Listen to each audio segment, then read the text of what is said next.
Assalamualaikum warahmatullahi wabarakatuh.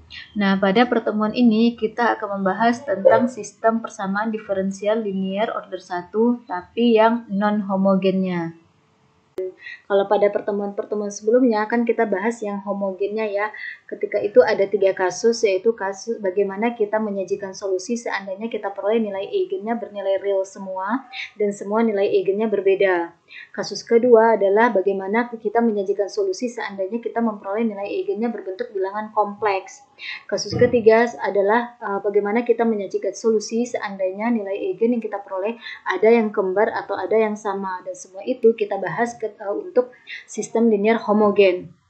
Nah, di sini kita akan bahas tentang sistem linear non-homogen. Kalau non-homogen berarti bentuk umum sistem PDB-nya adalah seperti ini, di mana GT-nya ini tidak sama dengan 0. Berarti ada suku di dalam sistem tersebut yang hanya tergantung pada variabel bebasnya saja. Nah, ini seandainya kita mengasumsikan PT-nya ini secara umum adalah suatu matriks koefisien untuk X, di mana isi atau koefisiennya itu bisa jadi konstanta, bisa jadi bilangan, bisa jadi fungsi yang tergantung pada variabel T. Nah, di sini kita akan membahas hanya solusi dari sistem PDB non-homogen dengan koefisien X-nya itu adalah konstanta, di mana bentuk umumnya adalah X aksen sama dengan AX ditambah GT, di mana GT tidak sama dengan 0 sehingga dia menjadi non-homogen. Oke, minimal ada satu buah persamaan yang ada di dalam sistem tersebut yang tidak bernilai 0 ya untuk GT-nya. A ini adalah matriks koefisien untuk X. Nah, untuk menyelesaikan sistem PDB linear homogen, kita bisa menggunakan metode undetermined coefficient atau metode variation of parameters sebagaimana yang sudah kita bahas pada pembahasan terkait solusi dari PDB non-homogen order 2 terdahulu. Oke, di sini kita akan bahas dengan metode undetermined coefficient terlebih dahulu. Aturannya sama persis, list atau daftar fungsi mana saja yang bisa digunakan untuk list atau daftar fungsi-fungsi yang bisa diselesaikan dengan metode undetermined coefficient itu sama dengan daftar yang kita punyain waktu di PDB non homogen order 2, yaitu ada fungsi eksponen, ada fungsi polinomial, ada fungsi sinus cosinus. Nah, fungsi yang itu bisa diselesaikan dengan metode undetermined coefficient. Ingat lagi ya. Oke, kita lihat contoh ini. Temukan solusi dari sistem PDB non-homogen X aksen sama dengan ini, yaitu X1 tambah X2 ditambah 2E pangkat negatif T, itu untuk X1-nya. Sedangkan untuk X2-nya sama dengan 4X1 ditambah 1X2 ditambah 3T.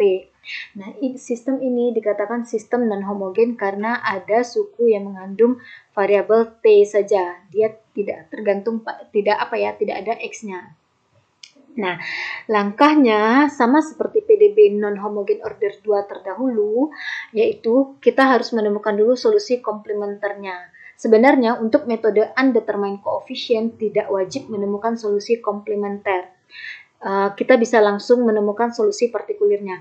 Namun dikhawatirkan kita sudah mencari-cari solusi partikuler, tahu-taunya ternyata kita temukan solusi partikulernya itu tidak bebas linear, atau ternyata dia tidak bisa dikatakan sebagai solusi partikuler dikarenakan ternyata bagian dari solusi partikuler juga merupakan bagian dari solusi komplementer. Nah, jadinya kan tidak bisa tuh. Nah, oleh karena itu, walaupun tidak wajib menemukan solusi komplementer terlebih dahulu, ada baiknya kita menemukan saja supaya tidak kerja dua kali ya. Nah, untuk kalau kita mau menemukan solusi komplementer, berarti kan kita memandang solusi homogennya saja ya, yaitu yang ini saja adalah solusi homogen PDB homogennya. Abaikan dulu GT-nya. Nah, ini sudah dibahas solusi PDB homogennya pada kasus 1 dulu, yaitu ketika kita membahas sistem PDB dengan nilai eigen real yang berbeda. Perhatikan ada contoh 1 ini. Oke, dan ketika itu kita punya solusi dari PDB homogen ini adalah C1 dikali vektor 1 negatif 2 kali E pangkat negatif T ditambah C2 kali vektor 1 2 kali E pangkat 3T. Maka ini merupakan solusi komplementer untuk PDB non homogen ini. Nah, berarti ada nilai eigen negatif 1 dan nilai eigen 3 ya, bernilai 3. Sehingga muncul E pangkat negatif T dan E pangkat 3T. Nah, langkah berikutnya barulah kita menemukan solusi partikulirnya. Nah, solusi partikulirnya sebelumnya kita amati fungsi GT-nya. Fungsi GT-nya adalah 2E pangkat negatif T dan 3T. Nah, atau ini ya tadi sistem PDB non homogennya. Kalau kita perhatikan fungsi GT-nya ini kan tidak sama nih. Yang ini adalah G1T yang muncul hanya di X1 aksen, sedangkan ini adalah nilai G2T yang hanya muncul di X2 aksen. Oke. Untuk lebih enaknya kita pisahkan. X aksen sama dengan AX, di mana A itu adalah ini. Jadi ini kita sederhanakan tulisannya jadi AX ditambah. Yang ini, yang fungsi GT ini, perhatikan yang E pangkat negatif T saja. E pangkat negatif T itu vektor koefisiennya adalah 2, 0. Ini ya. 2, 0. Kenapa di sini 0? Karena di barisan kedua tidak ada E pangkat negatif T. Jadi dia 0. Kemudian ditambah dengan, nah di baris kedua kita lihat kan polinomial ya, yaitu T. Kita keluarkan T-nya, di mana koefisien vektor untuk variabel T ini adalah 0, 3. Kenapa di sini 0? Karena di komponen pertama ini tidak ada variabel T saja. Nah, maka di sini 0. Sedangkan di komponen kedua ada variabel T dengan koefisiennya 3. Jadi di sini 3. Nah, inilah yang merupakan fungsi GT untuk sistem PDB kita ini. Nah, dapat diperhatikan bahwa E pangkat negatif T itu muncul pada fungsi GT, dan ternyata E pangkat negatif T juga merupakan bagian dari solusi komplementer. Nah, apa yang kita lakukan terhadap tebakan atau asumsi awal untuk solusi partikulir? Nah, untuk yang 2E pangkat negatif T ini, kan fungsi GT-nya ini ya, maka kita asumsikan X-nya sama dengan yang menjadi kandidat solusi ya, yaitu ATE pangkat negatif T ditambah BE pangkat negatif T. Idealnya cukup E pangkat negatif T saja dikalikan koefisiennya, misalnya AE pangkat negatif T. Namun ingat, karena ini GT ini ternyata juga bagian dari solusi komplementer, maka yang E pangkat negatif T ini kita kalikan dengan variabel bebasnya, yang dalam hal ini adalah T. Jadi yang ini saja baru untuk pemisalan atau asumsi awal untuk ini suku GT yang E pangkat negatif T. Kemudian untuk suku GT berikutnya yaitu polinomial dengan T berpangkat 1 tidak muncul ya di solusi komplementer, maka asumsi awal untuk solusinya adalah CT ditambah D. Jadi mengikuti ini. Ingat kalau fungsi polinomial di asumsi untuk solusi partikulernya selalu pangkatnya menurun ya. Kemudian tidak boleh koefisien ini sama dengan koefisien ini, harus berbeda. Nah, di sini A, B, C, D itu di bold, artinya A, B, C, D itu haruslah nanti suatu vektor. Karena X ini kan vektor solusi ya, yang isinya nanti akan ada dua variabel atau dua komponen yaitu X1 dan X2. Makanya A, B, C, D ini harus merupakan suatu vektor juga nantinya. Oke, maka secara lengkap inilah yang merupakan asumsi awal untuk solusi partikulir. Tugas kita adalah mencari vektor A, B, C, dan D. Nah, sebelumnya kita turunkan dulu persamaan X ini terhadap variabel bebas T. Nah, turunan dari X terhadap T kita notasikan dengan X aksen. Kemudian turunan dari ATE pangkat negatif T adalah ini. A dikali E pangkat negatif T dikurang TE pangkat negatif T. Kemudian turunan dari BE pangkat negatif T adalah negatif BE pangkat negatif T. Turunan dari CT adalah C. Dan turunan dari D adalah konstanta. Nah, berikutnya kita punya formula untuk X dan kita punya juga formula untuk X aksen. Kemudian kita substitusikan ke persamaan ini. Ini kan ya sistem PDB awal yang ada di soal, yaitu X aksen sama dengan AX ditambah. Kita hanya memencar yang ini saja. Jadi ini. Oke, maka kita tuliskan X aksen sama dengan ini, di mana X aksennya adalah ini. Jadi yang di ruas kiri ini, X aksennya ini, berasal dari ini. Kemudian sama dengan A kali X, X-nya itu kita ganti dengan ini. Nah, ini dia X-nya. Kemudian ditambah dengan fungsi GT-nya ini. Yaitu ini ya. Jadilah ini. Kemudian kalikan ke dalam A ini dengan E pangkat negatif T. Jadi AE pangkat negatif T dikurang ATE pangkat negatif T. Nah, ini. Kemudian yang ininya tetap ditambah C. Kemudian ini dikalikan juga ke dalam. Jadi AA TE pangkat negatif T ditambah ABE pangkat negatif T ditambah A kali CT ini dia ditambah AD ini. Kemudian ditambah dengan vektor atau fungsi GT ini yang sudah kita pisahkan. Nah, berikutnya adalah kita samakan penyebut koefisien ruas kiri dan ruas kanan. Perhatikan, anggaplah kita mulai di sini, saya sajikan untuk tabel ya biar enak. Oke, kita mulai dengan E pangkat negatif T. Perhatikan koefisien dari E pangkat negatif T di ruas kiri adalah ada A dikurang B ya, itu yang untuk E pangkat negatif T. Kalau ini tidak, karena dia bukan E pangkat negatif T saja tapi TE pangkat negatif T. Jadi dia akan ada nanti tersendiri. Oke, untuk E pangkat negatif T, koefisien di ruas kiri adalah A dikurang B ini. Nah, koefisien E pangkat negatif T di ruas kiri harus sama dengan koefisien dari E pangkat negatif T di ruas kanan. Di ruas kanan, koefisien dari E pangkat negatif T adalah ada AB, kemudian ada vektor 2, 0. Jadi ini koefisien ruas kanan adalah AB ditambah vektor 2, 0. Kemudian untuk TE pangkat negatif T di ruas kiri, koefisiennya adalah negatif A. Ini. Sedangkan di ruas kanan, koefisiennya itu adalah AA saja ya. Ini dia. Kemudian berikutnya adalah ada T. Di ruas kiri kebetulan tidak ada T. Jadi di ruas kiri itu adalah 0. Untuk koefisien dari T-nya. Sedangkan koefisien T di ruas kanan adalah ada AC ditambah vektor 03. Ini dia. Oke. Kemudian terakhir konstanta. Di ruas kiri ada konstanta yaitu C. Sedangkan di ruas kanan konstantanya adalah AD saja ini. Nah, ini dia, jadi C haruslah sama dengan AD.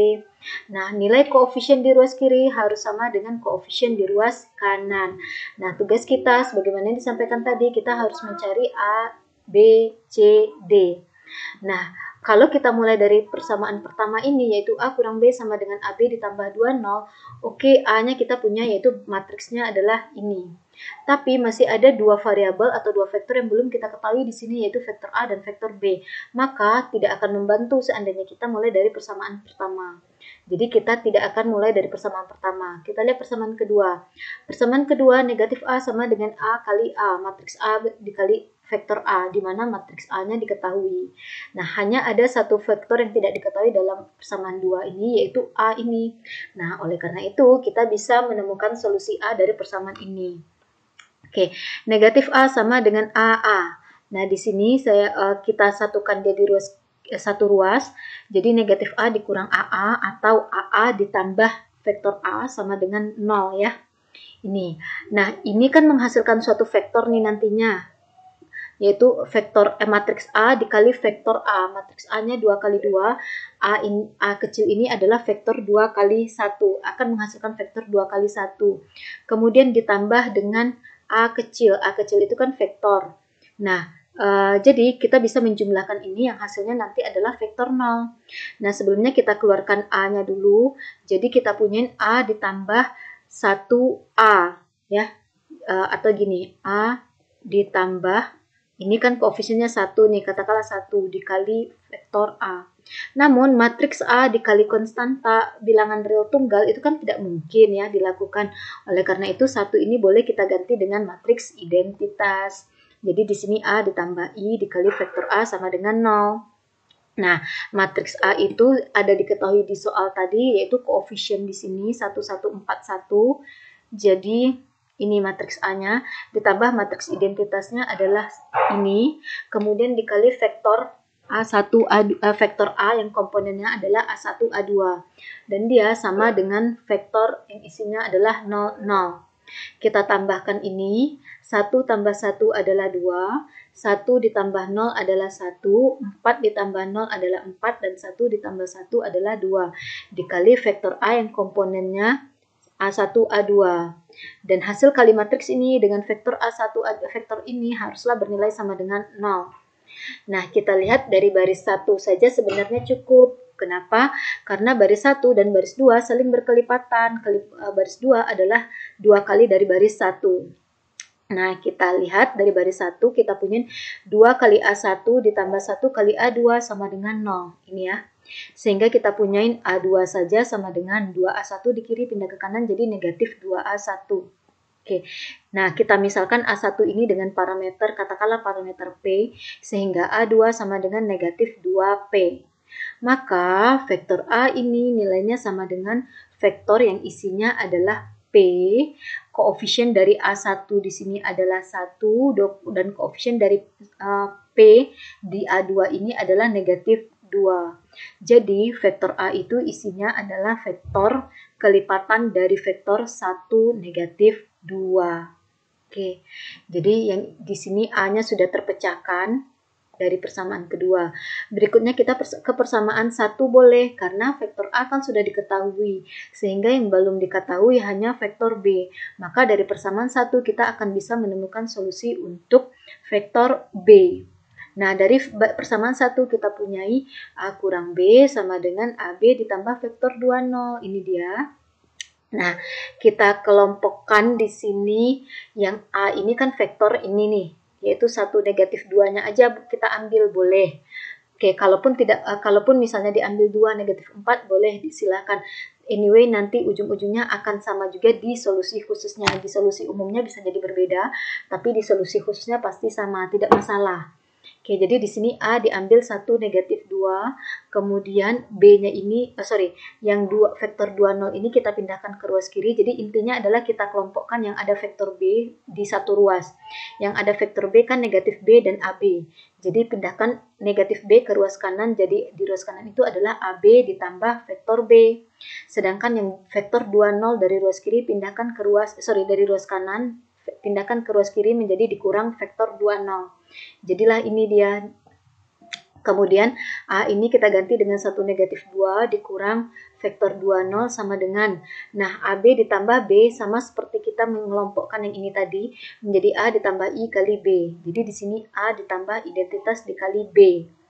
Oke, yang ini kita sederhanakan, kita hitung 1 dikurang 2 adalah negatif 1, negatif 2 dikurang 0 adalah negatif 2. Kemudian matriks A ditambah I tadi sudah kita hitung. Oke. Nah, tadi kan kita ada menghitung matriks A ditambah I, di mana matriks A ditambah I itu adalah ini nih. Oke, jadi kita boleh ganti langsung A tambah I ini dengan matriks ini, yaitu 2142 ini. Dikali dengan vektor B, yang komponennya kita tuliskan B1, B2. Nah, kita carilah nilai B1 dan B2 di sini. Dan kalau di sini tadi, kebetulan di ruas kanannya, baris pertamanya 0, baris kedua juga 0. Dan ini baris 2 adalah kelipatan dari baris 1. Maka kita boleh mengambil salah satu baris saja. Boleh dari baris 1, boleh dari baris 2 seperti ini tadi. Nah, namun di sini kalau kita lihat di ruas yang ini negatif, kalau tadi kan di sini 0, 0 ya, di sini negatif 1, negatif 2. Berbeda kan ya angka nilainya. Maka kita harus mengamati nilai B1 dan B2 dengan menyelesaikan dua persamaan, yaitu dari baris 1 dan dari baris 2. Nah, dari baris 1 kita punyain persamaannya 2B1 ditambah 1B2 sama dengan negatif 1 ini. Dari baris 2 kita punyain 4 kali B1 ditambah 2 kali B2 sama dengan negatif 2 ini. Oke, nah di sini ternyata, oh ya, dia saling berkelipatan ya, karena di sini kita lihat 2 dikali 2 adalah 4, 1 dikali 2 adalah 2, negatif 1 kali 2 adalah negatif 2. Jadi baris 2 ternyata kelipatan dari baris 1. Oleh karena itu kita cukup pilih salah satu saja. Seandainya tidak berkelipatan, berarti harus diselesaikan ya, kedua persamaannya harus dimanfaatkan. Cuman ini kan baris 2, ternyata semua angkanya kelipatan dari baris 1. Jadi boleh dipilih salah satu baris saja. Di sini saya pilih baris 1. Yaitu 2B1 tambah B2 sama dengan negatif 1. Kita sisakan B2 sendiri di ruas kiri. Jadi kita memindahkan 2B1 di kiri pindah ke kanan. Jadi B2 sama dengan negatif 1 dikurang 2B1. Ya. Kita misalkan B1 di sini dengan suatu parameter lain. Misalkanlah B1 itu sama dengan parameter R. Maka B2 sama dengan negatif 1 dikurang 2R. Nah, sehingga kita bisa menuliskan vektor B-nya sama dengan vektor yang isinya B1 dan B2, di mana komponen pertamanya yaitu B1. B1 itu kan sama dengan R, maka kita keluarkan R. Komponennya di sini adalah 1. Perhatikan koefisien dari R yang ada di B2. Di B2, koefisien dari R adalah negatif 2. Jadi komponen kedua di sini adalah negatif 2. Kemudian ditambah, ternyata di B2 kan ada konstanta. Sedangkan di B1 tidak ada konstanta, maka di sini ditambah vektor di mana komponen pertama isinya adalah 0 karena di B1 tidak ada konstanta, sedangkan di komponen kedua kita tambah komponen bernilai negatif 1 karena ada konstanta yang bernilai negatif 1. Dengan demikian, vektor B-nya itu adalah vektor yang isinya yaitu R dikali vektor 1 negatif 2 ditambah vektor 0 negatif 1. Oke. Berikutnya kita udah dapat B ya. Kemudian kita ke persamaan ketiga yaitu 0 sama dengan AC ditambah 0,3. Hanya ada satu vektor yang tidak diketahui di sini adalah vektor C. Jadi kita bisa atasi dari persamaan 3 ini. Nah, AC ditambah vektor yang isinya 0,3 sama dengan vektor yang isinya 0,0. Oke, A-nya kita ganti dengan vektor A yang di soal yaitu matriks koefisien. Kemudian C ini belum diketahui, jadi komponennya ini ditambah 0,3 sama dengan 0,0. Nah, dari baris 1 kita peroleh C1 ditambah 1C2 ditambah 0 sama dengan 0. Ini ya, jadi C1 tambah C2 sama dengan 0. Kemudian dari baris kedua kita punya 4C1 ditambah 1C2 ditambah 3 sama dengan 0. Ini dia. Oke, nah dari baris 1 kita punya C2 sama dengan negatif 1 dong ya. Karena kan C1 tambah C2 sama dengan 0. Dari baris kedua kita gantilah C2 di sini. Di sini saya tahapannya menuliskannya 4C1 ditambah C2 sama dengan negatif 3. Pindahkan tambah 3 di kiri ke ruas kanan jadi negatif 3. Kemudian kita ganti C2 di sini dengan negatif C1 karena kan dari persamaan pertama kita punya C2 sama dengan negatif C1. Jadi di sini 4C1 dikurang C1 sama dengan negatif 3. Nah, 4 dikurang 1 kan positif 3 ya. Jadi ini bisa disederhanakan menjadi 3C1 sama dengan negatif 3. Sehingga C1 sama dengan negatif 3 bagi 3 yaitu C1 sama dengan negatif 1. Ganti di sini C1-nya dengan negatif 1, maka kita peroleh C2-nya sama dengan positif 1. Maka vektor C adalah vektor yang isinya C1, C2, yaitu sama dengan vektor yang isinya negatif 1 dan 1. Ini adalah vektor C. Oke. Berikutnya kita menemukan vektor D dari persamaan keempat, yaitu C sama dengan A kali D, di mana C sudah kita peroleh dari persamaan ketiga. Oke. Ini C sama dengan AD. C-nya kita ganti dengan negatif 1, 1. Ini. Kemudian A ini adalah matriks koefisien pada soal. D ini belum kita ketahui, maka kita tuliskanlah seperti ini. Nah, kita punya dua persamaan. Dari baris 1 kita punya 1 kali D1 ditambah 1 kali D2 sama dengan negatif 1 ini. Dari baris kedua kita punya 4 kali D1 ditambah 1 kali D2 sama dengan 1 ini. Nah, di sini kebetulan koefisien dari D2 kan sama-sama 1 nih. Kita eliminasi saja D2. Jadi persamaan 1 dan persamaan 2 kita kurangkan. Jadinya D1 dikurang 4D1 menghasilkan negatif 3D1. D2 dikurang D2 habis atau 0. Negatif 1 dikurang 1 menjadi negatif 2. Maka kita punya D1 sama dengan negatif 2 dibagi negatif 3. Negatif bagi negatif positif sehingga D1 sama dengan 2/3. Nah, kita substitusikanlah D1 yang sama dengan 2/3 ini ke persamaan pertama. Dari persamaan pertama kan kita punya berarti D2 sama dengan negatif 1 dikurang D1 kan ya. Ini. D2 sama dengan negatif 1 dikurang D1. Oke. Kita ganti D1 dengan 2/3 menjadi negatif 1 dikurang 2/3 atau sama dengan D2 adalah negatif 5/3. Sehingga kita peroleh vektor D-nya adalah vektor yang komponennya D1 dan D2 di mana D1-nya nilainya 2/3 dan D2-nya nilainya negatif 5/3 ini. Udah, sudah kita punyain lah vektor A, vektor B, vektor C, dan vektor D. Maka kita masukkan ke asumsi awal untuk solusi partikulir. Tadi solusi partikulir asumsi awalnya adalah ini ya, X sama dengan ini. Nah, X ini artinya adalah vektor X1, X2. A ini tadi kita peroleh ini, yaitu 1 negatif 2-nya aja diambil. P-nya boleh diabaikan saja. Jadi di sini 1 negatif 2, TE pangkat negatif T, jadi A ini diganti dengan vektornya. Kemudian vektor B ini diganti dengan yang kita temukan tadi, vektor B-nya mana ya? Ini, yaitu R dikali vektor 1 negatif 2 ditambah 0, vektor 0 negatif 1. Oke, ini. Kemudian C-nya tadi kita peroleh negatif 1, 1, vektornya tidak boleh berubah, tetap ya ini. Kemudian D-nya barusan kita peroleh 2/3 negatif 5/3, ini D-nya. Nah, kemudian sama seperti yang sebelumnya, bahwa dulu pernah juga muncul seperti ini ya. Vektor 1 negatif 2 dikali E pangkat negatif T. Vektor 1 negatif 2 kali E pangkat negatif T. Dia juga ternyata muncul di solusi komplementer. Nah, kita lihat solusi komplementer nih. Vektor 1 negatif 2 E pangkat negatif T muncul.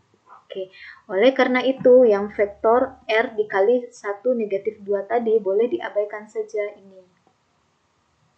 Sehingga solusi partikulernya adalah vektor X1, X2 sama dengan ini, ditambah yang ininya abaikan menjadi 0 negatif 1 E pangkat negatif T ditambah vektor negatif 1, 1 dikali T ditambah vektor ini.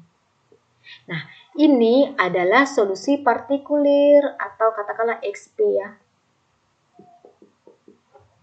Nah, yang namanya solusi umum itu adalah solusi komplementer ditambah solusi partikulir. Solusi komplementer tadi di awal hasilnya adalah ini ya. Yang di awal ini solusi komplementer, yaitu ini dia solusinya. Jadi katakanlah ini harusnya XC ya biar enak. Oke. Nah, ini XP-nya. Ini ya, kita tambahkan ini XC ditambah ini XP. Udah tinggal disederhanakan jika mungkin. Ini kan artinya X di bold itu kan artinya vektor X1, X2. X1-nya sama dengan C1 kali 1 kali E pangkat negatif T, ini C1E pangkat negatif T ditambah C2E pangkat 3T ini, ditambah 1TE pangkat negatif T ini, ditambah 0E pangkat negatif T berarti tidak ada, kemudian dikurang 1T atau dikurang T ini, ditambah 2/3 ini. Kemudian X2T sama dengan negatif 2C 1E pangkat negatif T ini, ditambah 2 kali C2E pangkat 3T ini, ditambah negatif 2TE pangkat negatif T ini, ditambah negatif 1E pangkat negatif T ini, ditambah 1 kali T ini, ditambah negatif 5/3 ini. Udah, inilah yang merupakan solusi umum dari sistem PDB non-homogen tadi. Namun, solusi umum ini tidak unik ya, bisa jadi berbeda tergantung kita menemukan vektor-vektor seperti yang di sini, yang di mana ya? Yang di sini tadi. Kalau di sini kan kita pilih baris 1. Sehingga boleh juga kalau kita mau menyisakan B1 di ruas kiri, berarti kan B1 sama dengan negatif 1/2 ditambah dikurang B/2. Jadi akan berbeda pula intri matriks vektor ini. Jadi intinya adalah sebagaimana yang dibahas pada pertemuan-pertemuan sebelumnya, solusi umum ini tidak unik. Namun ketika kita berikan nilai awal, dipastikan solusinya jadi unik. Interpretasinya pasti akan sama saja solusi umum ini. Oke, nah berikutnya seandainya diberikan nilai awal ini pada sistem PDB tadi, misalnya nilai awalnya ini. Pada T sama dengan 0, X1 bernilai 1 dan pada T sama dengan 0, X2-nya bernilai 0. Maka temukanlah solusi khususnya. Kita jadi bisa dong menemukan solusi khususnya. Nah, tadi kan X1T kita adalah ini. Ganti semua T di dalam ini dengan 0. Jadi, X1 dalam kurung 0 sama dengan setiap eksponen pastinya jadi 0 ya. E pangkat 0 kan 1, jadi ini hanya menyisakan C1. E pangkat 3T menjadi E pangkat 0. E pangkat 0 adalah 1, jadi hanya menyisakan C2. Kemudian T-nya adalah 0. 0 kali berapapun tetap 0 ya, jadi ini tidak ada. Dikurang T-nya ganti dengan 0, jadi ini tidak ada. Sehingga pada T sama dengan 0, X1 sama dengan C1 tambah C2 ditambah 2/3. Nah, ini dia. Dan pada T sama dengan 0, X1 dikatakan bernilai 1. Makanya di sini jadi sama dengan haruslah bernilai 1 sesuai dengan informasi nilai awal. Kemudian X2 pada T sama dengan 0. E pangkat negatif T menjadi E pangkat 0 adalah 1. E pangkat 0 menjadi 1. Ini diganti dengan 0. 0 dikali berapapun 0 ya. Jadi ini hilang. E pangkat negatif T adalah 1. Maka di sini nanti menjadi 1. E pangkat 0 ya. Kemudian ditambah T. Berarti ditambah 0. Hilang. Dikurang 5/3. Jadi pada T sama dengan 0, maka X2 akan sama dengan negatif 2C1 ditambah 2C2 dikurang 1 dikurang 5/3. Nah ini dia. Hasilnya harusnya sama dengan 0 sesuai dengan informasi nilai awal ini. Ini 0. Oke, nah sekarang kita selesaikanlah ini. Ada dua persamaan linear ya. C1 tambah C2 ditambah 2/3 sama dengan 1. Kita pindahkan tambah 2/3-nya ke kiri. Ini ke kanan, jadi ini. Sehingga C1 tambah C2 sama dengan 1/3. Kemudian dari sini pindahkan juga yang konstanta yang 2 ini ke ruas kanan. Maka akan kita peroleh negatif 2C1 ditambah 2C2 sama dengan 8/3 ya. Bisa dicek sendiri. Nah, kita punyai di sini ada dua persamaan linear. C1 tambah C2 sama dengan 1/3 dan negatif 2C1 tambah 2C2 sama dengan 8/3. Pandang ini sebagai SPL dengan variabelnya kita anggap C1 dan C2. Ini ya. Dari sini. Nah, di sini saya menggunakan eliminasi saja, apapun cara silahkan dikerjakan ya. Saya menggunakan eliminasi di sini, di mana persamaan pertama saya kali 2, persamaan keduanya tetap. Jadi ini menjadi 2 kali C1 tambah 2 kali C2 sama dengan 2/3 ya. Sebenarnya enaknya di sini ya dikali 6 boleh, supaya penyebutnya hilang. Yang ini dikalikan dengan 3 boleh. Oke, supaya yang nanti koefisien ini pasti jadi sama. Oke, tapi anyway udah terlanjur. Oke, kemudian persamaan keduanya tetap ya. Kemudian di sini saya memilih eliminasi C1 dulu, maka di sini operasinya ditambah. Sehingga 2C1 ditambah negatif 2C1 habis dong. Menyisakan 2C2 ditambah 2C2 menjadi 4C2. 2/3 ditambah 8/3 adalah 10/3. Sehingga C2 sama dengan 10/3 dibagi 4 atau C2 sama dengan 5/6. Bisa ya mahasiswa matematika menghitung ini. Kemudian dengan cara yang sama ini, sebenarnya kalau diperhatikan, ini sama persis dengan ini. Kebetulan ya. Nah, cuman kalau tadi mengeliminasi C1, maka ditambah. Sekarang kita eliminasi C2. Atau boleh juga sih sebenarnya dari sini aja main substitusi. Di sini saya sudah terlanjur, nggak masalah ya. Di sini saya mengeliminasi C2. C2 maka dikurang karena kan sama-sama koefisiennya positif 2 nih, jadi dikurang sehingga 2C1 dikurang negatif 2C1 sama dengan positif 4C1 ya, karena kan kurang ketemu negatif jadi tambah. 2/3 dikurang 8/3 sama dengan negatif 6/3 atau 4C1 sama dengan negatif 2 sehingga C1 sama dengan negatif 2 bagi 4 atau C1 sama dengan negatif 1/2. Nah, kita peroleh C1-nya negatif 1/2, diperoleh pula C2-nya sama dengan 5/6. Tinggal substitusikanlah dua buah ini ke solusi umum ini. Ya. Oke, C1-nya tadi diganti dengan negatif, C1-nya dengan negatif 1/2, C2-nya dengan 5/6. Nanti ganti ini 1/2, negatif 1/2, ini 5/6. Udah. Dapatlah X1T-nya sama dengan ini. Oke, untuk C2, tadi kan C2-nya sama dengan ini ya. Gantilah C1-nya dengan negatif setengah, ganti C2-nya dengan 5/6. Cuman kebetulan E pangkat negatif T ini ada di sini, ada pula di sini ya. Nah, bisa kita satukan negatif 2, tadi di sini kan negatif setengah ya. Negatif 2 kali negatif setengah adalah 1. Jadi 1E pangkat negatif T.